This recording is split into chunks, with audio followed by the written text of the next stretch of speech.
Acara ini didukung oleh Desa Pay, cashless-nya kerabat desa Indonesia. Kita bisa tunjukkan ya, berapa rata-rata dari dana desa kita dibandingkan dengan nasional. Ya. Jadi di tahun 2015 itu rata-rata desa mendapatkan dana desa itu di 280 juta. Apakah ini angka yang penting? Ya, karena di 2014 rata-rata per desa APBDes-nya itu anggarannya 250 juta. Jadi tadi di awal sudah kita sampaikan bagaimana dana desa itu membuat double APBDes di desa di tahun pertamanya.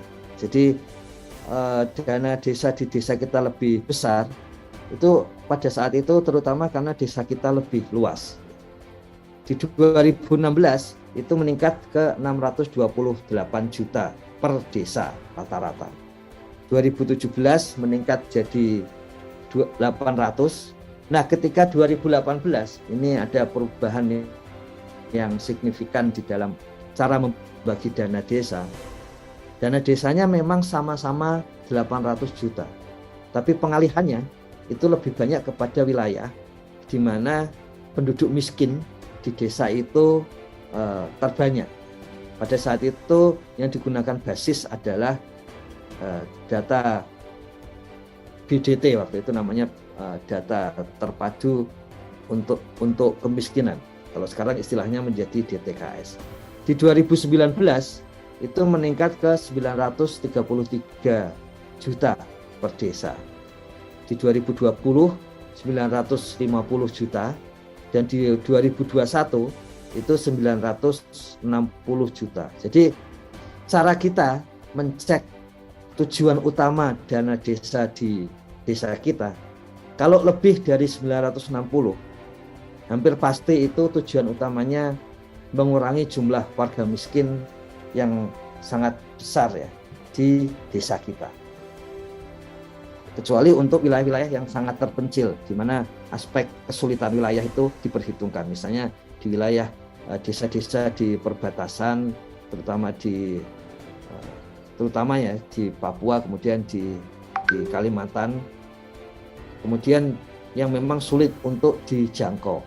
Tapi secara umum, kalau desa kita itu 960 ke atas, maka kita dalam musyawarah desa itu paling bagus mengarahkan terutama untuk warga miskin di desa. Tapi kalau sudah 960 ke bawah, itu artinya warga miskin persentasenya di desa kita dan jumlahnya ya, terutama jumlahnya, itu relatif sedikit.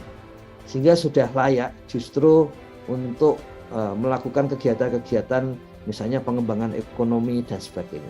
Jadi angka basis 960 itu sebetulnya angka rata-rata tentang bagaimana jumlah orang miskin terutama di desa. Di samping yang 60% itu selalu berkaitan dengan dibagi rata ke seluruh desa. Dan kita ingat di awal tadi kenapa dibagi rata? Karena salah satu keunggulan dana desa itu adalah memastikan seluruh desa di Indonesia bisa membangun setiap tahun itu. Makanya memang perlu ada komponen dibagi rata itu, meskipun jumlahnya makin sedikit.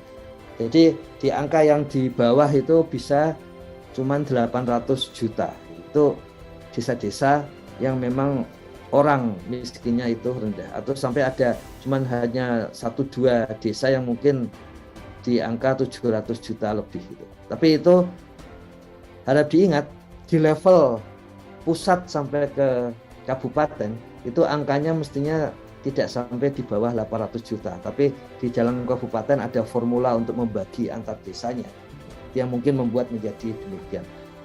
Nah, angka passing grade 960 juta saat ini itu angka passing grade untuk orientasinya lebih banyak ke orang miskin atau lebih banyak ke pengembangan ekonomi.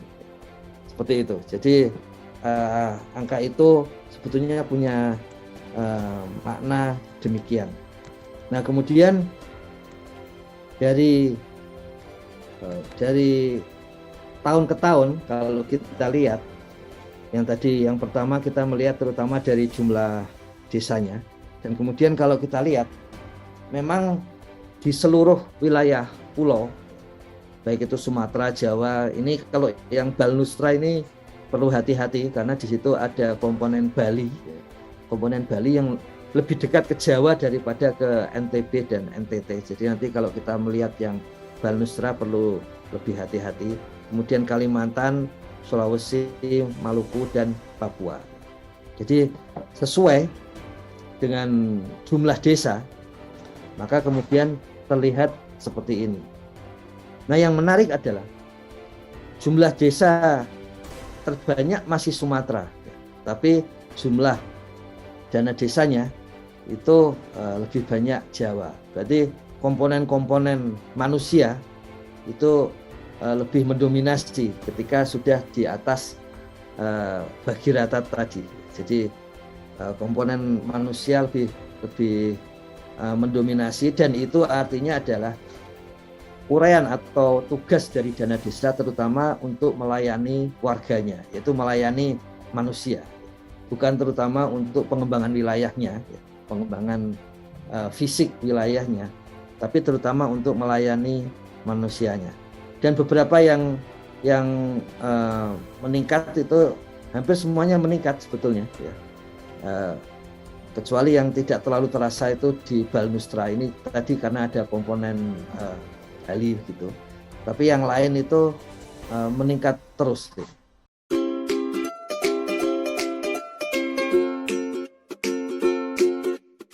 Dapatkan kabar baik dan kebaikan desa dan perdesaan hanya di TV Desa News. Unduh aplikasinya segera.